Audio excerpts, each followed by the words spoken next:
우리는 누군가의 말을 듣게 될 때, 다른 사람과 대화를 할 때 우리는 말을 하기도 하지만 그 말을 듣기도 하죠. 그 말을 듣게 될 때 무슨 생각을 하면서 그 말을 듣고 계시나요? 타인의 말을 듣게 될 때 우리는 어떠한 상황에 처하게 될까요? 기본적으로 타인의 말을 듣게 될 때 우리는 내가 알고 있는 것을 듣게 되기 마련입니다. 알고 있다라고 하는 것은 여러 가지를 내포하고 있죠. 내가 알고 있는 것을 듣는다는 것은 어떤 의미를 가지고 있을까요? 1차적으로는 그 언어를 내가 알고 있어야 내가 알아들을 수가 있습니다. 내가 이제 언어가 통해야 사람과 대화를 할 수가 있고 그 말을 알아들을 수가 있다라는 거죠. 만약에 내가 상대방이 하는 말에 대해서 알아듣지를 못한다면 1차적으로 언어가 다르다고 한다면 그것은 그냥 상대방이 하는 말은 나에게 있어서 소음에 불과할 뿐입니다. 그 어떠한 심오한 의미를 담고 있어도 그 말을 들을 수 있는 언어가 없다라고 한다면 그것은 그저 시끄러운 소리에 불과하다는 거죠. 옆에서 소가 음매하고 우는 것과 그 사람이 지혜의 말을 하는 것과 별반 차이가 없다라는 이야기입니다. 내가 아무리 친구와 수다를 떨고 싶어도 상대방이 영어를 잘하는 미국인인데 나는 한국말만 할 수 있는 한국인인데 서로 말이 다르면 대화가 소통이 안 되겠죠. 예전에 이런 우스갯소리가 있습니다. 미국인이 충청도에 갔어요. 근데 머리가 기른 거예요. 그래서 충청도에 있는 이발소에 들어갔습니다. 충청도에 들어갔은 이발소에 가서 그 자리에 안내를 해서 앉았어요. 그래서 이제 자리에 앉으니까 이발사가 왔잖아요. 이발사가 와서 물어봤어요. 와슈? 그러니까 이 미국인은 그 말을 듣고서 밀어 이러는 거예요. 미국인은 그 와시유를 갖다가 왓시유라고 하는 영어로 해석을 하게 된 거죠. 그러니까 앞에 뭐가 보이겠어? 그 이발소를 갔으니 거울이 보이잖아요. 거울이 보여서 밀어 그랬더니 어떻게 됐을까요? 그 미국인이 거기 미국에서 그 이발소에서 나올 때 대머리가 돼서 나왔습니다. 밀어 하니까 그 이발소 주인은 망설임 없이 바리깡을 들고 그 머리를 밀어버렸다는 거죠. 대화가 통하지 않으면 이런 실수가 일어난다라는 이야기입니다. 서로 대화를 한다라는 것은 또 어떤 의미를 가지고 있나요? 어떤 것을 볼 때 우리는 서로 말을 듣는다고 저 사람의 이야기를 듣는다고 이야기를 하나요? 그 사람이 사용하는 언어와 내가 사용하는 언어가 같다고 하더라도 내가 지식을 얼마나 가지고 있느냐에 따라서 그 말을 이해할 수도 있고 이해하지 못할 수도 있습니다. 뉴턴의 운동법칙은 갈릴레이 변환에 대해서 불변이며 특수 상대성 이론에서는 관성계에서의 모든 자연 법칙이 로렌츠 변환에 관하여 불변인 형식을 취할 것을 요구하고 있다. 무슨 말인지 알아들으시겠어요? 조금 더 읽어볼까요? 또 일반 상대성 이론에 관해서는 관성계는 제한을 없애고 모든 좌표계에서 물리법칙이 같은 형식으로 나타날 수 있도록 하였다. 상대성 원리랑 이와 같이 어떠한 좌표도 그 밖의 계와 비교하여 무슨 특별한 구실을 하는 것이 아니며 법칙은 좌표계의 변환에 대하여 불변인 형식을 취한다는 것을 의미한다. 이와 같이 변환군의 종류에 대응하여 여러 가지 상대성 이론이 존재하게 된다. 무슨 말인가요 이게? 알아들으신 분이 있다면은 물리학 공부를 시작하시는 것을 추천드립니다. 이것은 상대성 이론에 대한 대략적인 내용을 요약한 거예요. 이 말을 듣고서 여기에 대해서 이해한 분이 있다면은 그분은 정말로 물리학에 재능이 있으신 분이라고 저는 생각을 합니다. 저도 이것을 보고 이게 뭔 말인가 한 10번은 봐야 이게 이런 말인가라고 유추할 뿐이지 이게 무슨 말인지 완벽하게 이해하지 못하거든요. 이처럼 우리는 하나의 말을 들었을 때 그 이야기를 들었을 때 내가 알고 있는 만큼 만약에 내가 물리학을 진짜 열심히 공부를 해서 상대성 이론이 무엇이고 여기서 만약 이야기하는 불변의 형식이 무엇이고 로렌츠 변환이 무엇인지에 대해서 알고 있다라고 한다면 이 이야기를 딱 들었을 때 우리는 생각했겠죠. 지금 저기서 상대성 이론에 대해서 설명을 하고 있구나 라고요. 상대성 이론에 대해서는 한 번쯤은 들어보셨잖아요. 그런데 그것을 이렇게 주저리 설명을 했을 때 이것이 그거라는 것은 모른다는 거죠. 이걸 보고 우리는 안다라고 이야기를 합니다. 내가 아는 만큼 들린다는 거예요. 제가 아무리 여기서 이제 물리학에 대해서 아무리 이야기를 해도 그것에 대해서 지식이 없다라고 한다면 우리는 그것을 알아들을 수가 없다라는 거죠. 안다라고 하는 것은 또 어떤 것을 의미하나요? 안다라는 것은 내가 그 사람을 알고 있을 때 그 상대방의 이야기를 이해할 수 있다는 것을 의미합니다. 흔히 말해서 남자들이 사용하는 언어랑 여자들이 사용하는 언어가 다르다라는 것에 대해서 이야기를 들어보신 적이 있을 거예요. 그래서 남자들 사이에서는 이야기가 존재합니다. 여자가 하는 말은 그대로 들으면 안 돼. 여자가 하는 말, 마누라가 하는 말은 그대로 들으면 안 되고 꼭 2번, 3번 생각을 해서 들어라 라고 이야기를 하는 경우가 있습니다. 왜냐하면 상대방이 하는 그 말을 이야기를 할 때 그 의도를 파악하라는 거죠. 너가 저 상대방이 하는 그 이야기를 이해하기 위해선 저 사람이 왜 저런 이야기를 하고 있는지 그 의도를 파악해서 알아채라 라는 이야기입니다. 오늘 무슨 날인지 알아? 라고 묻는다면 그것만큼 곤란한 질문은 없다고 그래요. 오늘이 무슨 날인지 머릿속으로 생각합니다. 생일인가? 생일은 지났는데 그렇다면 결혼기념일인가? 결혼기념일은 아직 다가오지 않았는데 혹시 장모님 생일? 아닌데 오늘은 무슨 날이지? 알고 보니 애들 생일이다. 그런 경우가 있다라는 거죠. 여러 가지 것들을 잘 파악을 해서 알아챈다라는 것이 그것이 바로 안다라는 거예요. 대화를 할 때 내가 누군가의 대화를 들을 때 그 말을 단순히 듣는 것이 아니라 이런 다양한 아는 것들을 통해서 우리는 상대방과의 이야기가 성립됨을, 대화가 성립됨을 바라볼 수가 있습니다. 그렇다면 우리는 다른 사람들의 말을 들을 때 이러한 과정들을 거친다라고 한다면 하나님의 말씀을 듣게 될 때 과연 우리는 어떠한 생각을 하면서 그러한 그 말씀을 듣고 있나요? 말이 통하지 않거나 지식이 없거나 눈치가 없다면 상대방이 원하는 것을 온전히 이해할 수가 없을 겁니다. 그렇다면 우리가 말씀 가운데 나아갈 때도 마찬가지로 말이 통하지 않거나 지식이 없거나 눈치가 없으면 주님께서 하시는 말씀에 대해서 온전히 이해할 수가 없겠죠. 주님께서는 마가복음 4장 23절에서 이와 같이 말씀하십니다. 들을 귀 있는 자는 들을지어다 라고 말씀하시며 24절에서 이르시기를 다음과 같이 말씀하십니다. 또 이르시되 너희가 무엇을 듣는가 스스로 삼가라. 너희의 헤아리는 그 헤아림으로 너희가 헤아림을 받을 것이며 더 받으리니 있는 자는 받을 것이요 없는 자는 그 있는 것까지도 빼앗기리라. 아멘. 우리가 주님의 말씀을 듣는다라고 하는 것, 그것은 내가 무엇을 생각하고 무엇을 알고 있는지에 대해서 마주보게 되는 순간이라는 것이죠. 내가 주님과 대화가 통하면 나는 그것을 들을 수가 있고 주님에 대해서 아는 만큼 나는 주님의 말씀을 들을 수가 있고 내가 주님에 대해서 그 주님께서 하시는 그 상황에 말씀하시는 그 상황에 대해서 눈치껏 받을 수 있다면 나는 그 말씀을 듣고서 주님의 의도를 파악할 수가 있다는 이야기입니다. 오늘 본문을 보게 되면 한 무리의 사람들이 등장합니다. 그리고 주님께서 하시는 말씀의 이야기도 등장하죠. 오늘 본문을 보게 되면 주님께서 성전에 올라가서 사람들에게 말씀을 전하시고 계시는 모습을 볼 수가 있습니다. 요한복음 7장에 이르러서 형제들이 명절에 주님께 이야기를 해요. 주님, 예수님, 형제들이니까 다 동생들이었겠죠. 형님 가서 예루살렘에 올라가서 거기서 이제 이름을 떨치십시오. 그때 예수님은 아니다. 지금은 내 때가 아니야 라고 이야기를 하면서 너희들끼리 올라가 이야기를 합니다. 그리고 나서 주님께서는 그 형제들을 다 보내고 그리고 나서 가만히 계시다가 명절 중간에 한 복판에 예루살렘 성전에 등장을 하세요. 그 모습에 대해서 그 14절과 15절은 다음과 같이 기록하고 있습니다. 이미 명절의 중간이 되어 예수께서 성전에 올라가사 가르치시니 유대인들이 놀랍게 여겨 이르되 이 사람은 배우지 아니하였거늘 어떻게 그를 아느냐 하니 라는 거죠. 그 자리에 모인 사람들은 주님께서 하시는 말씀을 듣고서 무척이나 깜짝 놀랐습니다. 명절날 도로에 가면은 차가 꽉 막히는 때가 있어요. 언제가 가장 막히죠? 출발할 때. 그리고 차가 하나도 안 막힐 때가 있습니다. 언제가 안 막힐까요? 명절 당일날. 다 어디가 있나요? 각자 집에 있거나 산소에 있거나 그러죠. 그렇다면 한번 생각을 해보세요. 7일간의 쭉 긴 명절입니다. 그 가운데 이제 명절 중간에 사람들이 가장 많이 어디 있을까요? 예루살렘에 있겠죠.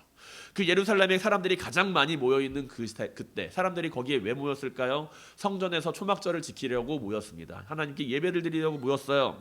제사를 드리려고 모였습니다. 그 많은 사람들이 모여있는 그 상황 가운데 주님께서는 성전에 올라가셔서 말씀을 선포하십니다. 그리고 주님께서 하시는 말씀에 대해서 소문으로만 전해들었던 이들은 많이 있었고 그 자리에서 말씀을 직접 듣게 되었을 때 어떻게 이런 말씀을 전할 수 있는지에 대하여 그들은 깜짝 놀랍니다. 주님께서 사람들에게 어떤 말씀을 선포하셨는지 성경에는 기록되어 있지 않습니다. 주님께서 예루살렘 성전에 올라가셔가지고 그 모인 무리들에게 어떠한 말씀을 전했는지 요한복음의 기자는 기록하고 있지 않지만 대략적으로 우리는 유추를 해볼 수가 있겠죠. 주님께서 하시는 말씀의 대부분은 하나님 나라에 대한 것들, 그리고 생명에 대한 것들, 구원에 대한 것들, 이 땅 위에 오신 목적에 대해서 설명을 하셨을 것이라고 생각을 해볼 수가 있습니다. 그러한 내용에 대해 그러한 내용으로 말씀을 선포하셨는데 사람들이 그 말씀을 듣고서 깜짝 놀랍니다. 왜냐하면 자신들이 들었을 때 그게 들렸기 때문이죠. 저 사람이 저기 올라가서 이런저런 이야기를 하는데 내가 그게 들린다라고 한다면 내가 그 이야기를 알고 있다라는 거예요. 주님의 모습은 마치 사자굴 속으로 스스로 들어가는 것 같은 모습이죠. 그 모인 무리들, 유대인 종교 지도자들이 득식을 거리는 그 성전에 올라가셔서 하나님 나라의 비밀을 선포하시고 말씀을 전하신다. 그것은 일반적인 모습은 아닐 겁니다. 주님께서 보이신 모습 가운데 일반적인 모습은 아니시죠. 일반적으로 우리는 문제가 생기거나 어려움이 생기면 그것에 대해서 직접적으로 대항하기보다는 피하는 것도 하나의 방법으로 생각합니다. 사자굴 속에 굳이 머리를 들이밀 필요는 없다라는 이야기이죠.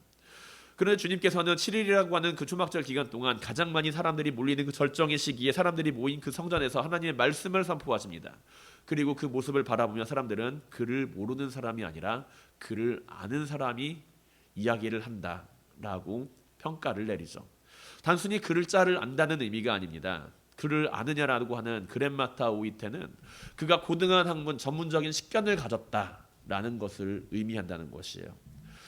어떤 학파에도 속하지 않습니다. 누군가의 제자로도 들어가 있지 않은 사람이 갑자기 혜성처럼 등장해서 자신들과 비견될 정도로 말씀에 대하여 잘 가르치고 있는 그 모습을 사람들은 마주했을 때, 성전 안에서 있는 수많은 사람들은 그 말씀을 들었을 때 의아해했겠죠. 심지어 주님께서는 당시에 랍비들이 가르치는 그 가르침과는 다른 권위를 보여주십니다.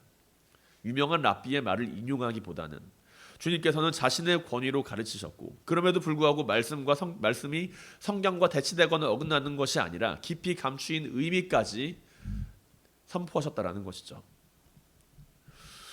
우리는 여기에서 유대인 지도자들이, 그 자리에 모여있던 사람들이 관심 있게 보았던 것, 관심 있게 들었던 것이 무엇인지를 엿볼 수가 있습니다. 그들은 주님께서 하시는 말씀을 들었어요. 그들은 주님께서 선포하시는 그 말씀을 분명히 들었습니다. 그리고 그것에 대해서 자신들이 알아들었어요. 못 알아들은 게 아닙니다. 그런데 그 말씀을 듣고서 여러 종교 지도자들 사이에서 위축되지 않으면서 선포하시는 그 말씀을 듣고서 그들은 주님의 말씀에 대하여 평가를 내리고 그것에 대해서 어떻게 이런 일이 가능하냐라고 되묻습니다. 그들은 그 말씀을 들으면서 무엇을 생각을 했을까요? 말씀 안에 담겨진 진리를 듣는 것이 아니라 말씀을 전하는 그 가르침의 모습만을 바라보고 있다는 것이죠. 내가 생각할 때 저 사람은 절대로 저런 말을 할 수 있는 사람이 아닌데 저 사람이 입에서 저런 말이 나온다? 그렇다면 우리는 이게 어떻게 된 일이야? 라고 이야기를 하면서 그 진리에 대해서 이해를 하려고 하기보다는 그 사람이 보여준 놀라운 모습에 대해서 어떻게 저런 일이 가능하지? 라고 판단한다는 이야기입니다. 예전에 영재발굴단이라고 하는 TV 프로그램이 있던 것을 기억하실 거예요. 지금도 하고 있나요? 영재발굴단. 그것을 보면은 이제 여러 영재들이 등장을 해서 다양한 재능들을 보여주죠. 피아노를 잘 치는 사람도 있고, 그리고 또 이제 문제를 잘 푸는 친구들도 있고, 그리고 탁월하게 악기를 잘 다루거나 아니면 뭐 탁월한 암사 능력이 있다거나 그런 친구들이 있어요. 그런데 그런 친구들의 모습을 보면서 우리는 신기하다, 대단하다, 놀랍다 라고 생각을 하지만 그 친구에 대해서 저 사람을 스승님처럼 여기지는 않습니다. 그냥 공부 잘하는 친구로 여긴다라는 것이죠. 그 아이들을 신동이라고 부릅니다. 귀신신의 아이동이라는 그 단어를 써서 신의 아이라고 부르면서, 신동이라고 부르면서 신기하게 바라본다라는 것이죠. 내가 하기에도 어려운 일을 저런 꼬마가 한다고, 내가 하기도 어려운 말을 저런 꼬마가 다 이해한다고, 내가 하기도 어려운 말을 어디서 굴러 들어온 저런 이름도 없는 사람이 이야기를 한다고 그 말을 듣게 되었을 때 우리는 그 말에 대해서 진리를 발견하기보다는 그 말을 들으면서 그 상황을 바라보고 평가하게 된다라는 것이죠. 내가 아는 것은 많이 있지만 그러나 나는 그 상황에 대해서 평가를 하고 있다라는 이야기입니다. 아이가 하는 말을 존중할 수는 있습니다. 그 아이가 하는 말에 대해서 존중을 할 수 있지만 대학 교수와 같은 경외심을 가지고서 우리는 그 물리에 대해 그 아이가 상대성 이론에 대해서 설명을 한다고 해도 그것을 경외심을 가지고서 듣지는 않습니다. 무엇인가를 열정적으로 배우고자 하지는 않는다라는 것이죠. 주님께서 갈릴리 시골에 계시다가 예루살렘에 올라가셨습니다. 그리고 수많은 학자들, 수많은 종교 지도자들의 앞에서 말씀을 선포하십니다. 그들은 그 말씀을 듣고서 깜짝 놀랍니다. 어떻게 저 사람의 입에서 저런 말이 나올 수가 있느냐. 저 사람은 어느 학파에도 속하지 않고 어디에서도 그것을 배우지도 않은 사람인데 어떻게 저런 말을 할 수가 있느냐 라고 이야기를 하면서 그들은 진리보다 자신들이 마주한 놀라운 상황에 집중을 하고 있다는 것이죠. 그들에게는 진리가 들리지 않아요. 그들에게는 그 어떠한 진리에 대한 이 선포를 하여도 들리지가 않는다라는 이야기입니다. 어떻게 우리는 하나님의 말씀에 대해서 들어야 할까요? 우리가 주님께서 하신 말씀 안에서 진리를 발견하게 되는 그 모습이 영재의 모습으로 발견되는 게 아니라 메시아의 모습으로 다가가게 될 때 우리는 주님의 말씀 안에서 진리를 발견할 수가 있습니다. 주님께서 하시는 그 말씀이 탁월하다, 주님께서 하시는 그 말씀이 놀랍다, 주님께서 하시는 그 말씀이 매우 신비롭다, 우리는 그렇게 받아들일 수 있어요.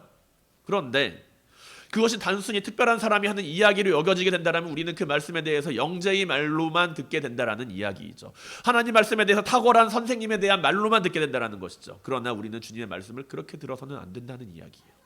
주님께서 하시는 그 말씀은 우리가 주님을 메시아의 모습으로 인정하는 그 안에서 듣게 될 때 우리는 그 말씀에 대해서 이해할 수가 있다라는 이야기입니다.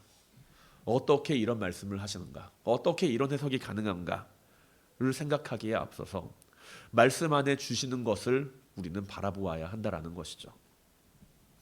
사랑하는 성도 여러분, 우리가 주님의 말씀을 듣고 생명의 진리를 마주할 수 있는 지혜를 가지고 살아갈 수 있게 되길 바랍니다. 물론 우리는 생명의 진리가 되는 말씀을 알기 위해 가까이 말씀을 하고 살아가야만 합니다. 그러나 그것이 우리의 눈을 가리거나 내가 주님의 말씀을 듣게 되었을 때, 주님의 말씀을 묵상하면서 듣게 되었을 때 주님께서 이렇게 말씀을 하시는구나라고 하면서 새로운 깨달음으로 다가오기에 앞서서 그것이 나에게 있어서 생명의 말씀으로 자리가 잡히게 되길 바랍니다. 우리는 주님의 말씀을 단순히 경청하기 위해서 그 말씀을 묵상하는 게 아니에요.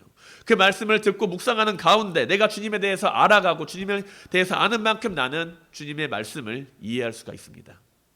앞서 우리가 이야기를 했었죠. 우리가 이 말씀을 이야기를 들을 때 필요한 것, 내가 그것을 알아듣기 위한 지혜가 필요하고 그것을 알아듣기 위한 눈치가 필요하다고요. 하나님의 말씀에 대한 그 이해에 대한 그 눈치를 가진다라는 것은 우리는 우리의 상황 가운데에서 발견할 수가 있습니다. 우리의 삶에 주어지는 그 삶의 모습 가운데 주시는 그 말씀, 그것에 대해서 주님께서 왜 이렇게 말씀을 하시는가, 주님께서 이런 식으로도 말씀을 하시는가, 왜 이렇게 나에게 하시는가 라는 말씀을 하기에 앞서서 그 말씀이 예수 그리스도를 인정하고 받아들이는 가운데 나를 향한 진리의 말씀으로 자리를 잡게 되길 바랍니다. 세상에는 많은 사람들이 있습니다. 하나님의 말씀을 선포하는 많은 목사님들이 계세요. 세상은 넓고 하나님의 말씀을 선포하는 목사님도 참 많습니다. 우리가 말씀의 홍수에서 말씀을 듣는 것에 집중을 하는 것을 넘어가야 합니다. 말씀을 듣는 것에 말씀을 듣는 것을 넘어서 그 말씀이 나에게 자리를 잡게 되고 그 말씀을 통해서 주시는 생명의 진리를 마주할 수 있는 모습을 가져야만 합니다. 말씀을 통해서 단순히 그 말씀을 경청하는 것이 아니라 그 말씀을 통해서 생명의 진리를 발견하게 되는 모든 성도님들이 될 수 있기를 주님의 이름으로 간절히 축원드립니다. 우리가 바라보는 그 말씀, 우리가 듣는 그 말씀에 대하여 그 권위가 어디서부터 오는지에 대해서 생각을 해보아야 해요. 내가 하나님의 말씀 가운데 진리를 발견하겠다 그렇게 생각을 하고 내게 들리는 하나님의 말씀 가운데 내가 그 말씀을 통해서 이야기하시는 주님의 음성을 듣고자 한다라고 한다면 우리는 말씀의 권세에 대해서 생각을 해볼 필요가 있습니다. 말씀의 권세가 무엇으로부터 나오게 될까요? 우리가 들고 있는 성경책, 이 성경책에 대한 말씀의 권위는 과연 무엇으로부터 나옵니까? 유명한 주석가들이 그 말씀에 대해서 주석을 달고 유명한 설교자들이 하는 말씀이기에 그 말씀의 권위가 세워지는 그런 것일까요? 그 말씀에 대해서 그 말씀이 유명한 이유는, 그 말씀이 살아있는 이유는 권위 있는 주석가들 그리고 유명한 설교자들이 그 말씀을 통해서 말씀을 선포했기 때문에, 그렇기 때문에 그 말씀이 생명력을 가지고 힘을 가지게 되는 것입니까? 말씀의 권위가 세워지는 것은 그걸로 말씀의 권위가 세워지는 것은 아니죠. 말씀의 권위는 사람에게로부터 나오는 것이 아니라 하나님으로부터 나오는 것입니다. 말씀의 권세는 설교자가 좋은 설교를 했기 때문에 나오는 것이 아니라 그 말씀 자체가 가지고 있는 하나님의 권세로부터 출발한다는 것이죠. 많이 배운 사람이기 때문에, 많이 배운 사람이 설교를 하기 때문에 그 말씀에 권세가 생기는 것이 아닙니다. 물론 많이 배우고 말 잘하는 사람들이 말씀을 선포할 때 우리는 그 말씀 안에서 여러 가지를 접하게 되고 아름답고 멋진 미사여구가 달린 수사어구를 통해서 논리적으로 펼쳐지는 말씀 가운데 감동을 느낄 때도 많이 있습니다. 호감을 가지게 되죠. 그러나 우리가 바라보아야 할 것은 설교자의 설교가 아니라 그 설교 안에 담겨져 있는 말씀이라는 것입니다. 말씀은 말씀 자체로 권위를 가지고 있으며 설교자가 설교를 잘하는 것과 별개로 그 말씀에 대한 권위는 우리가 인정하고 있어야 한다라는 거예요. 그렇게 주님께서는 오늘 16절에서 다음과 같이 말씀하십니다. 예수께서 대답하여 이르시되 내 교훈은 내 것이 아니요 나를 보내신 이의 것이니라. 사람이 하나님의 뜻을 행하려 하면 이 교훈이 사랑 하나님에게로부터 왔는지 내가 스스로 말함인지 알리라 라고요. 주님께서는 말씀의 권위가 자신에게서부터 나온다는 것이 아니라 하나님으로부터 나온 것이라는 사실을 분명히 인정합니다.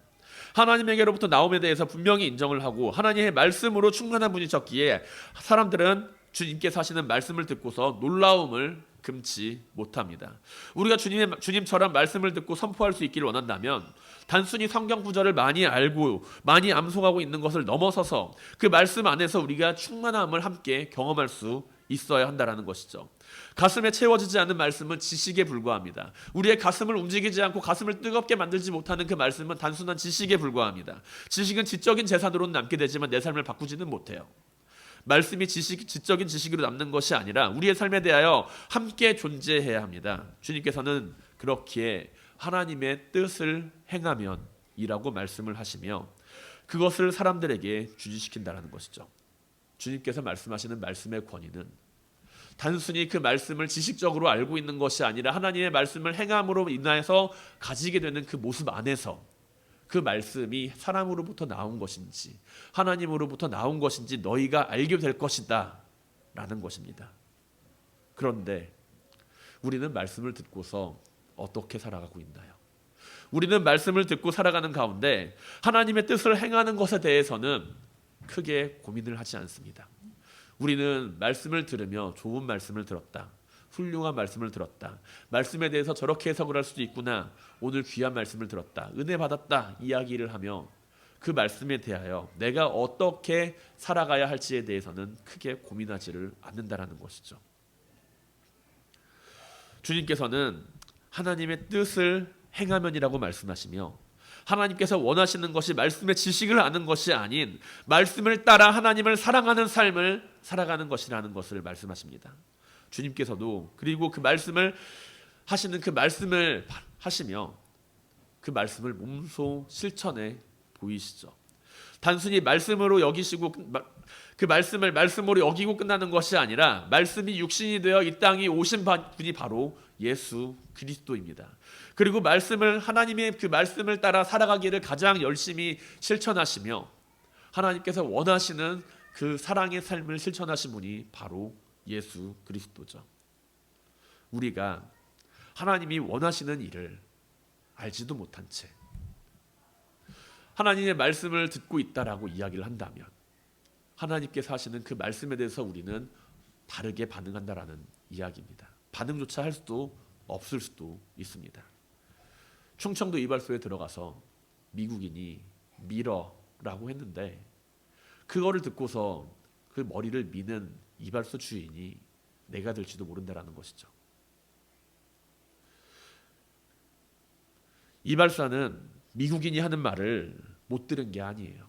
들었습니다. 하지만 이해하지 못했어요. 그것을 듣고 자신의 마음대로 해석했기 때문에 머리를 잃어버렸습니다. 오늘날 우리는 하나님의 말씀을 듣고 살아가죠. 수없이 많은 하나님의 말씀을 듣고서 감동하고 그 말씀을 기억하고 살아갑니다.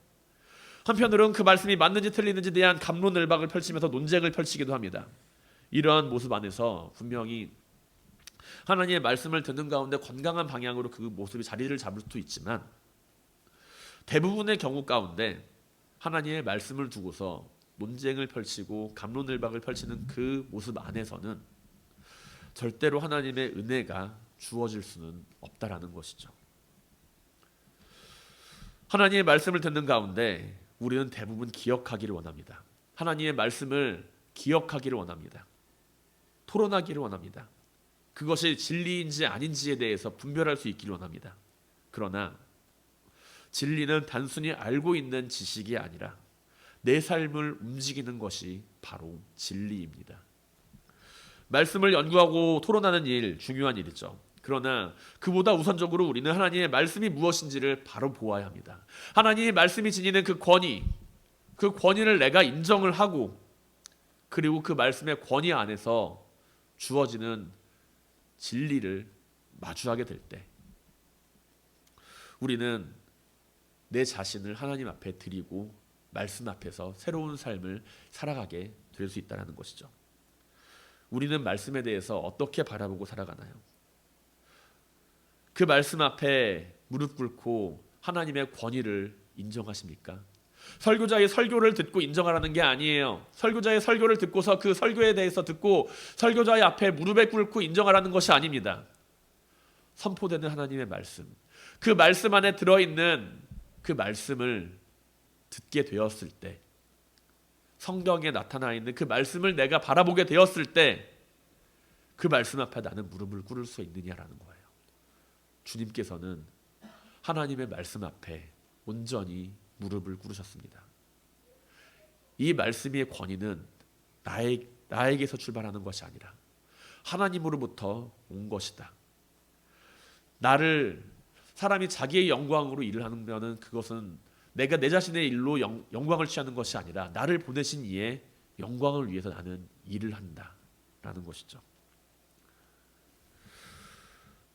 이사야서 40장 8절 푸른 마르고 꽃은 시드나 우리 하나님의 말씀은 영원히 서리라. 히브리서 4장 12절 하나님의 말씀은 살아있고 활력이 있어 좌우의 날선 어떤 것보다도 예리하여 혼과 영과 육과 관절 및 골수를 찔러 쪼개기까지 하며 또 마음의 생각과 뜻을 판단하시나니.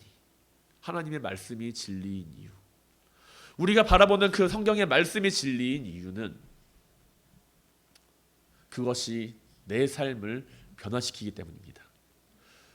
내가 말씀 앞에서 그 말씀이 단순히 사람의 말이 아니라 하나님의 권위를 담고 있으며 그 말씀 앞에서 내가 엎드려지기를 원한다라고 한다면 우리는 말씀 안에서 발견한 진리를 통하여 내 삶 또한 변화받은 삶을 살아가야 한다는 것이죠. 하나님의 권위를 인정하세요. 하나님께서 하신 그 말씀의 권위를 인정하세요. 그 말씀을 듣고서 그 말씀 안에서 진리를 발견한다면 그 진리 앞에 내 자신을 맡기실 수 있기를 바랍니다. 사랑하는 성도 여러분, 말씀의 권위를 바라보고 그것을 인정하시길 바랍니다. 주님께서는 하나님의 말씀을 하나님의 말씀으로 듣고 인정하셨어요. 하나님의 말씀은 사람의 말이 아닌 영적인 말씀입니다. 단순히 문자적으로 해석하고 판단하여 결론 지을 수 있는 것이 아닌 내 영혼을 소생시키시며 참된 생명으로 인도하시는 말씀이죠. 생명으로 인도하는 그 말씀을 듣고서 그 말씀의 권위를 알고 있다면 가만히 있는 것이 이상한 일입니다. 멈춰서 있는 것이 이상한 일입니다. 주님께서는 어떻게 사람들이 놀랄 만한 일을 말씀하시고 선포하셨나요? 비유나 설명이 탁월해서, 가르침이 탁월하기 때문에 그 이전에 주님은 하나님의 말씀을 하나님의 말씀으로 인정하셨습니다. 그리고 하나님의 말씀을 선포하는 것뿐만이 아니라 그것을 이루어가는 삶을 통하여서 하나님의 진리가 말씀 안에 있고 그것이 무엇인지에 대해서 나타내 보이셨습니다. 그러나 사람들은 하나님의 말씀을 듣고서 하나님께서 그들에게 주시는 그 율법을 받고서도 그것을 통하여서 주님을 죽이고자 하죠. 그렇게 주님께서는 말씀하십니다. 너희가 모세의 율법을 받지 않았다라고요. 그것을 행하지 않는다라고요. 사람들이 하나님의 말씀을 율법으로 듣고 판단하며 그것을 통해서 죽이고자 할 때 주님께서는 하나님의 뜻을 이루는 일을 나타내 보이십니다. 마태복음 7장 24절에서는 주님께서는 다음과 같이 말씀하시죠. 그러므로 누구든지 나의 이 말을 듣고 행하는 자는 그 집을 반석 위에 지은 지혜로운 사람 같으리니. 우리가 하나님의 말씀을 바라보며 그 말씀의 권위를 인정할 수 있게 되길 원합니다. 그 말씀이 사람의 말이 아니라 하나님께서 우리에게 허락하신 말씀이며 진리와 생명이 그 안에 있음을 믿으시길 바랍니다. 우리가 하나님의 말씀을 바라보며 단순히 그것을 문자적으로 이해하거나 우리가 그것을 단순히 지식의 한 측면으로서 가지고 있는 것이 아니라 우리가 바라보는 그 하나님의 말씀을 통하여서 하나님이 원하시는 삶을 살아가게 될 수 있길 바랍니다. 더욱 많이 깨달으세요. 더욱 많이 깨달은 만큼 하나님의 뜻을 더욱 많이 이루어 가시길 바랍니다. 그 가운데 하나님께서 원하시는 삶을 이루어가는 모든 성도님들이 되시기를 주님의 이름으로 간절히 축원드립니다.